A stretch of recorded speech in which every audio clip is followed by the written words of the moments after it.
Bonjour à tous et bienvenue sur ma chaîne Belle en Scrap. Je m'appelle Aurélia et je suis animatrice pour Stampin' Up. Donc aujourd'hui, nous allons faire cette jolie carte en 3D et fait à l'aquarelle avec les Stampin' Rights. Alors, je vais vous donner tous les renseignements pour faire cette très jolie carte. Donc, les Stampin' Rights, pour celles qui ne connaissent pas, qu'est-ce que c'est ? Les Stampin' Rights, ce sont des feutres à base d'encre qui sont aquarellables, donc à base d'eau. Ils ont plusieurs avantages. Ils sont coordonnés à toutes les couleurs Stampin' Up. Ainsi, on peut les recharger avec les recharges d'encre qui vont avec ces pads d'encre. Voilà, donc c'est exactement les mêmes couleurs. Nous pouvons les recharger. Donc ces feutres ont la particularité d'avoir une pointe comme ceci. Voilà. Et une pointe toute fine en 0,5 il me semble, ou 0,7. On peut écrire avec, ça fait une très jolie écriture d'ailleurs. Et pour faire les détails très fins sur les colorisations, c'est très très joli. Donc je vais vous donner les couleurs pour faire ce modèle-là. Donc il nous faut le pétale rose, le piscine party, le feuillage sauvage, hop. Il nous faudra le melon mambo ainsi que la couleur café, il me semble. Oui, voilà, c'est ça. Donc la couleur café. Il nous faudra bien sûr le set de tampons libre comme un oiseau. Il nous faudra 2 sets de dies. Donc j'ai mon petit pense-bête. Il faut 2 tailles intermédiaires, dont le plus grand fait à peu près dans les 8 cm. Ensuite, il nous faut du Stampin' Dimensionals. Il nous faut un pinceau à réservoir d'eau ou un pinceau normal si vous avez. Bien sûr, un plioir. Moi, j'ai toujours ma petite pince, de la colle blanche, l'encre Stazone noire. Il nous faudra aussi des blocs acryliques. Donc, celle-ci, je vais vous donner les tailles. C'est la I. Pour celui-ci, il nous faudra la D. Ils sont superbes, ces petits blocs acryliques. La B pour la petite fleur. Et la C pour celui-ci. Et la H. Je vous donnerai toute la liste du matériel avec les dimensions sur mon blog. Ensuite, il nous faut un morceau de papier pétale rose en 10 par 14,5. Il nous faudra un morceau de papier design balade des oiseaux de 10 x 14,5. Ainsi qu'une feuille de murmure blanc où l'on aura coupé 2 feuilles en 13,5 par 15 x 2 donc, avec un repère de pliage à 0,5 à 1 cm et 0,5 et 1 cm de l'autre bout. Ça fait 10,5 ici. Donc x 2. Voilà. Faites très attention au pliage et au marquage. Il faut que ce soit exactement pareil d'un côté et de l'autre. Donc, je vais commencer à vous montrer comment faire cette jolie carte. Donc, nous avons nos 2 morceaux. Et nous allons commencer à faire, à placer le dies rond le plus grand. Donc, nous allons placer le dies rond le plus grand. Je ne mesure pas sur les côtés, hein, je fais vraiment au pif. Il faut faire attention qu'on laisse un peu plus d'espace en haut qu'en bas. Donc, je vais le placer comme ça. Hop. Et je vais le scotcher avec un petit bout de washi tape. Je le mets plusieurs fois sur ma main pour éviter qu'il colle trop. Parce que quand on passe à la machine, eh bien, il a tendance à arracher un peu le papier.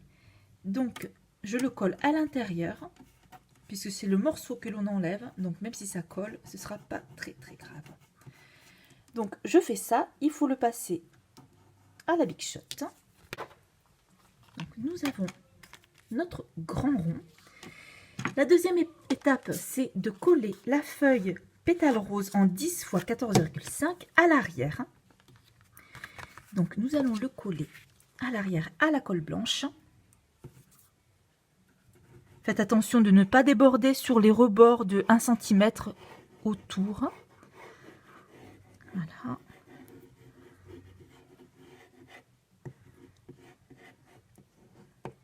Voilà. Hop. On va venir mettre la feuille rose dessus. Donc elle est taillée en sorte qu'il y ait à peu près 1 mm à 2 mm de chaque côté. Donc faites attention de ne pas mettre de la colle sur les rebords que l'on va plier.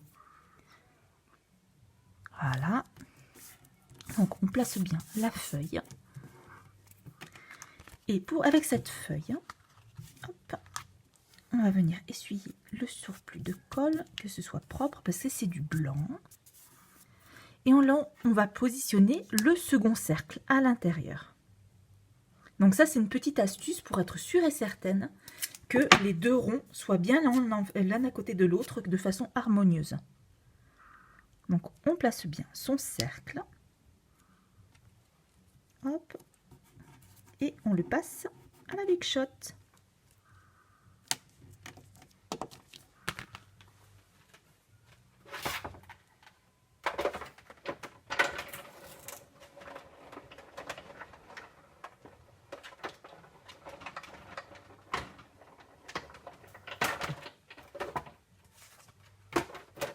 Hop.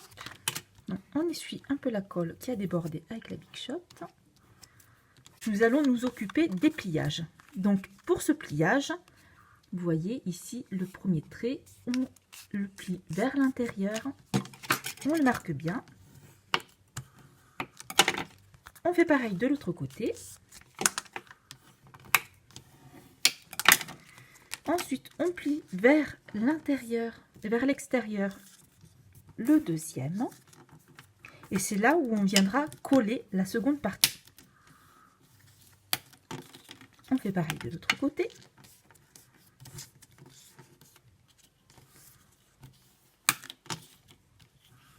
Voilà. Donc là, nous avons les deux petites ailettes sur le côté qui seront collées. Donc il se prend comme ça. Nous allons faire pareil pour l'autre côté. Donc on plie à l'intérieur des deux côtés. On vient bien marquer le pli avec le plioir. Hop.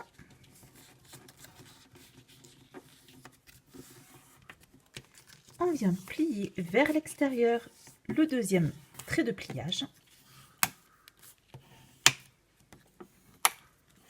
Voilà. Et à l'arrière, nous allons coller notre papier design Balade des oiseaux en 10 par 14,5. Donc on vient le coller à l'intérieur. Vous voyez le pliage comment il est? Donc à l'intérieur. C'est maintenant qu'il faut le faire. Allez hop, un petit coup de colle blanche.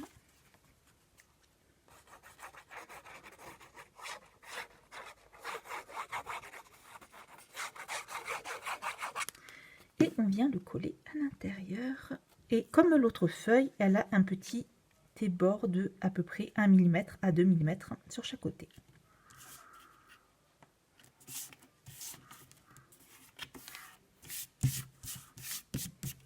Voilà. Donc nous avons notre structure de carte. Et maintenant on va s'occuper à faire les tamponnages ainsi que les découpages et la mise en couleur. Donc il nous faut aussi un morceau de murmure blanc, mais c'est pas le murmure blanc, c'est je vous marquerai en info, c'est celui qui brille légèrement. Il nous faut nos tampons, notre StaZone Black, et l'on va venir tamponner les dessins, les tampons que l'on souhaite mettre en couleur.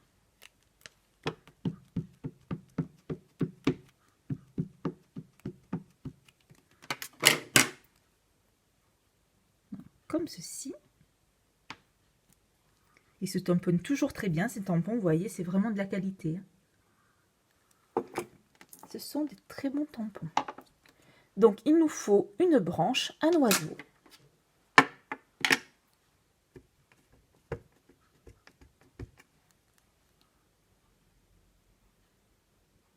Hop, il nous faudra 2 fleurs.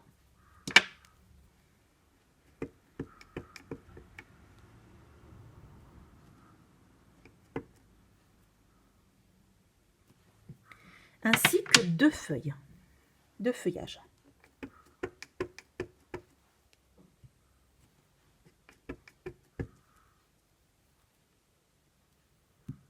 Voilà. On va laisser légèrement sécher.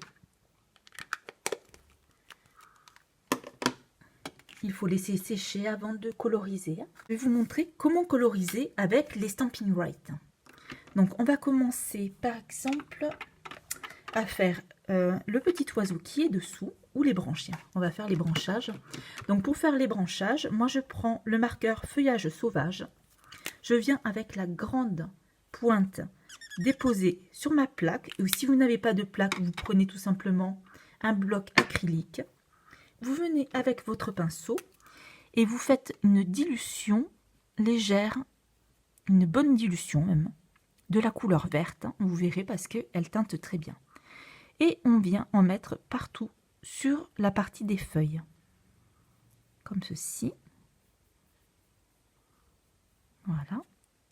On colorise tout notre vert d'un coup.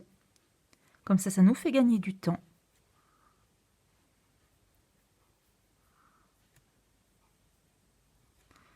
On peut même faire les feuilles de l'autre branche. Voilà, je continue pas. On vient revenir avec l'encre un tout petit peu moins diluée. Et on vient venir faire les différentes teintes de vert. Et c'est ça qui va vous donner cet aspect un peu plus vivant de la colorisation. Hop. Moi, c'est ma façon de faire. Hein. C'est pas, nous avons tous notre technique. Mais comme ça, je vous montre que la colorisation, eh ben, c'est pas si compliqué que ça. Et au fur et à mesure du temps, je vous donnerai des petites techniques. Donc, on fait ça comme ça. Là, comme on a fait plusieurs feuilles, ça a le temps de sécher, ce qui veut dire que quand c'est sec, la couleur est plus vibrante et plus forte.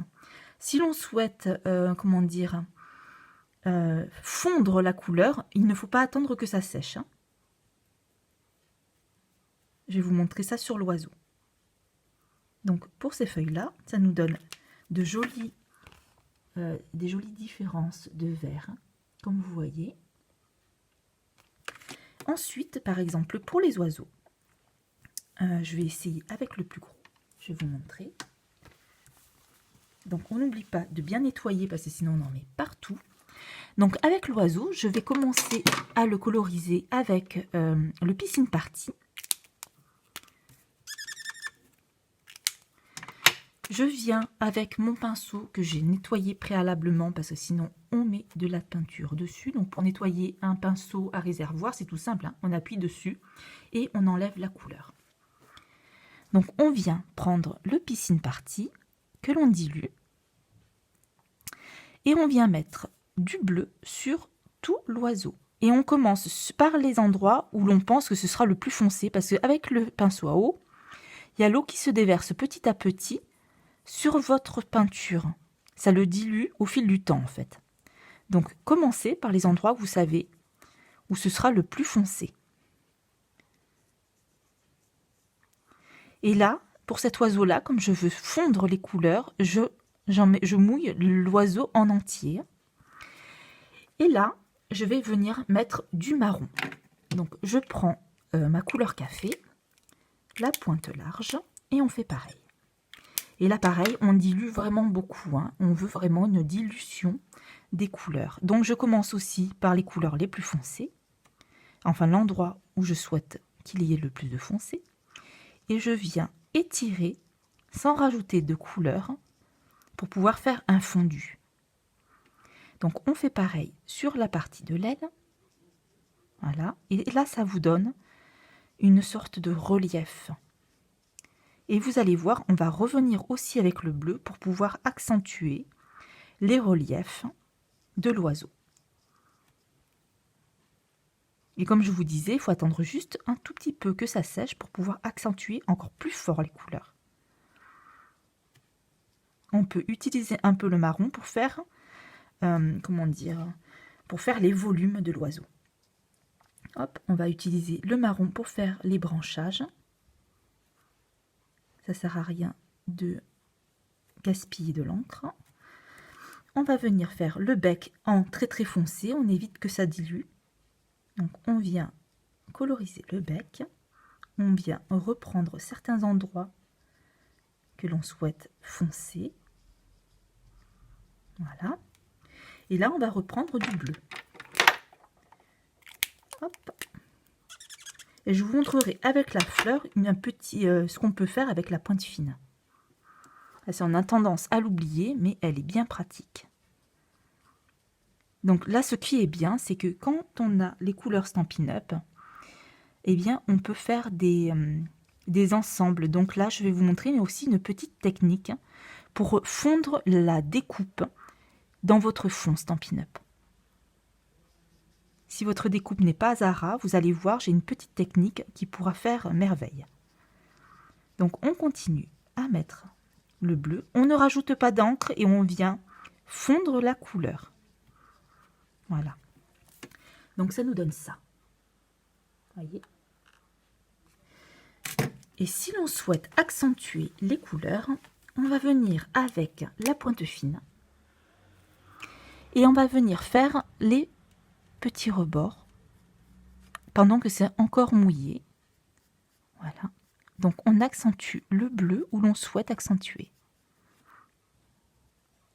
Donc ça, c'est ce petit côté stylo, même pour faire les colorisations, ça vous donne de nombreuses possibilités pour ne pas baver, on va dire entre guillemets, sur votre dessin. Voilà.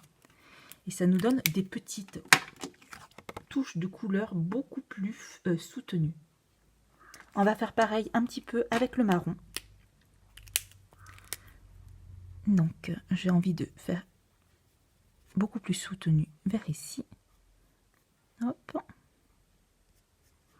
Un petit peu vers la patte peut-être. Et si par exemple on s'aperçoit, comme ici à la patte, que j'ai fait un trait un peu trop visible, on peut venir avec la broche et venir étirer la couleur.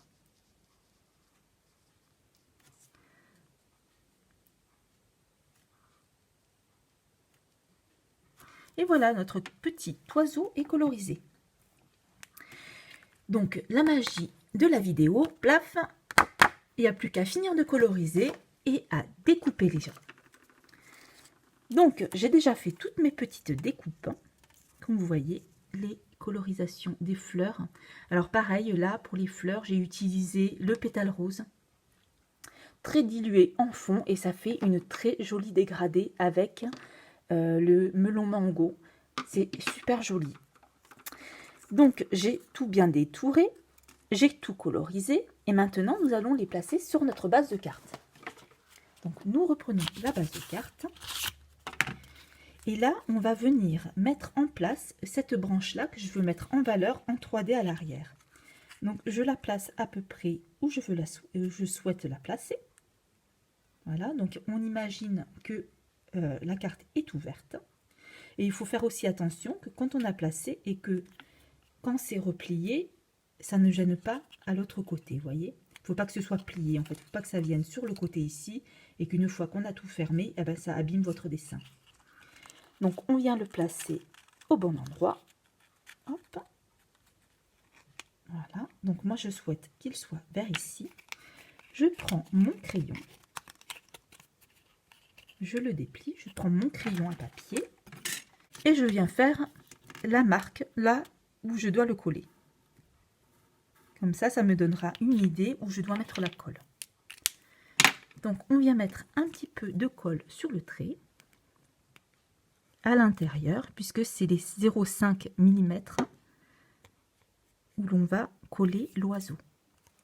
Donc c'est sur cette partie là qu'on doit coller. Hop, on vient placer l'oiseau.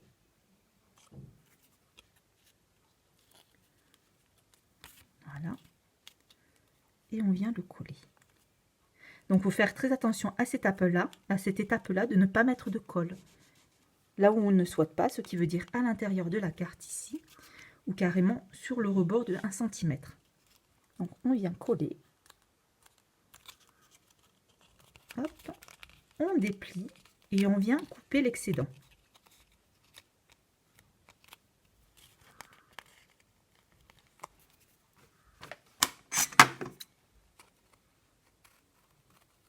Voilà. Donc, une fois que ça c'est fait, on peut venir coller la seconde partie. Donc, pour coller la seconde partie, on vient replier avec le plioir. On fait bien en sorte que tous les plis soient bien marqués pour qu'ils soient le plus plat possible. Ce sera plus simple pour pouvoir le recoller. Donc, on prend la deuxième partie, on fait pareil. On réaplatit bien toutes les pliures. Voilà. Et on vient mettre de la colle sur la petite languette à l'intérieur, ici.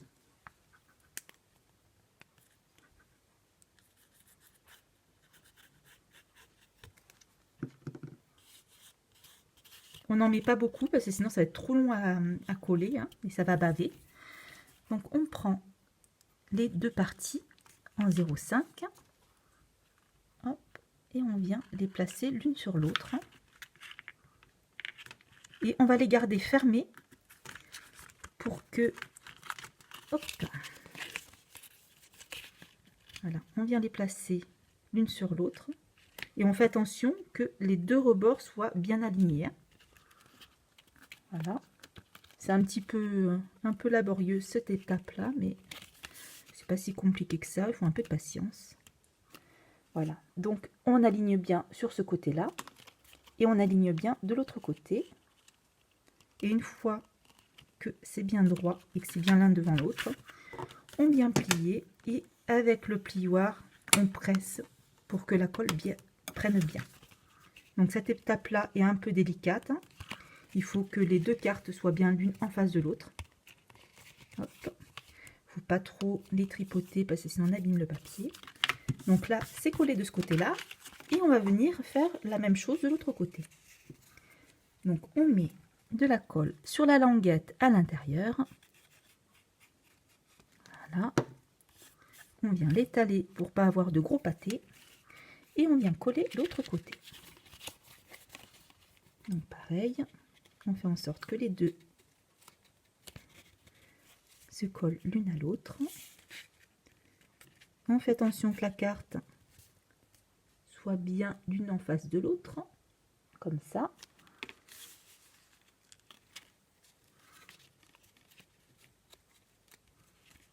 Voilà. Hop. Et pareil, une fois que l'on est bien placé, on vient appuyer avec le plioir. Et notre carte est faite. Donc là, on va pouvoir... Punaise, les filles, faites pas comme moi, je me suis trompée. Hein. Donc du coup, on ne fera pas le petit mot ici, on fera le petit mot en bas. C'est pas grave, vous voyez, on fait tous des bêtises. Donc, on vient mettre la petite déco.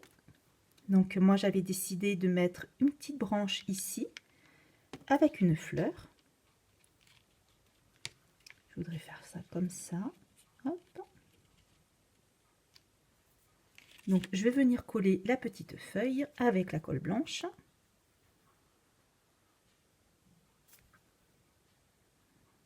Alors que je le re-remplisse.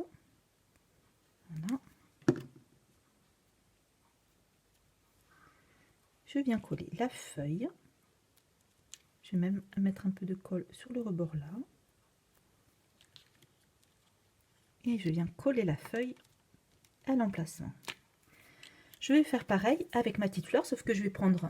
Donc, on prend le Stampin' Dimensional et on vient le placer derrière notre jolie fleur. Et on va le mettre sur son emplacement.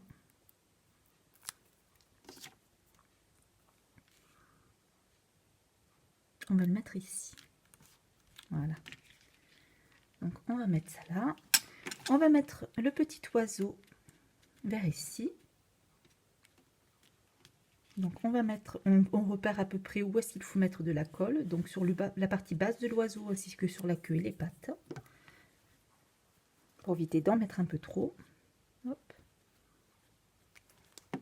Je viens placer mon oiseau.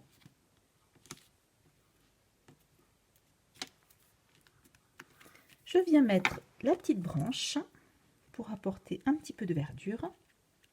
Je vais la mettre comme ça. Donc moi je ne colle pas toute la branche parce que comme ça garde un tout petit peu de volume. Donc je mets de la colle que ici. Voilà. Et là on vient rajouter la petite fleur et pareil je vais la mettre en 3D. Donc on met le petit stamping dimensionnel. Hop. Et on vient placer la fleur vers ici. Notre carte est presque terminée. On va rajouter le mot. Donc c'est pareil. Alastazone.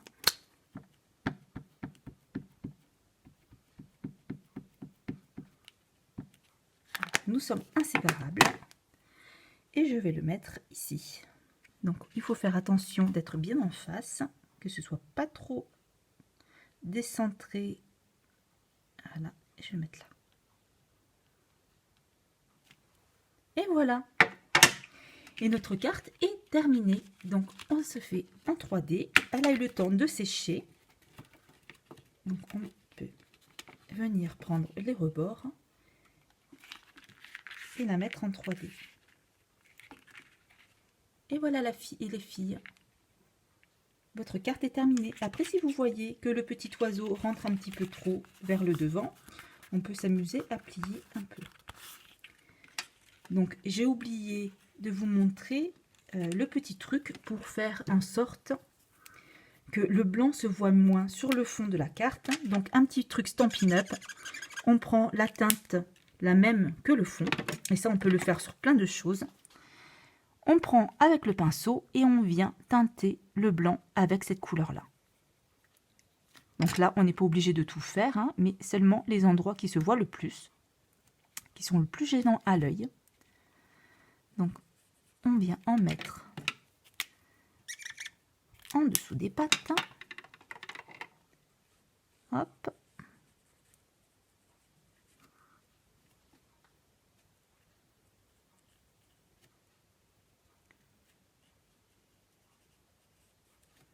Et ça nous donne un fond un peu plus discret pour cette jolie carte. Et voilà, on va faire peut-être un peu pareil pour la feuille qui est devant et qui dépasse. Je pense que ça suffira. Et voilà les filles, vous voyez, ça fait une petite différence, hein, c'est beaucoup moins flagrant. Et on a fini notre jolie carte en 3D. Alors dites-moi ce que vous en pensez. Si vous avez des questions, n'hésitez pas. Et si jamais ce joli lot de tampons balade des oiseaux vous plaît ou les papiers, eh bien je suis là pour vous. N'hésitez pas à me contacter. Je suis libre sur Facebook, par Messenger, ou laissez un petit mot sous cette vidéo. Je vous remercie de m'avoir suivi. N'hésitez pas à liker, à partager et je vous souhaite une très bonne journée et au prochain tuto. Ciao les filles!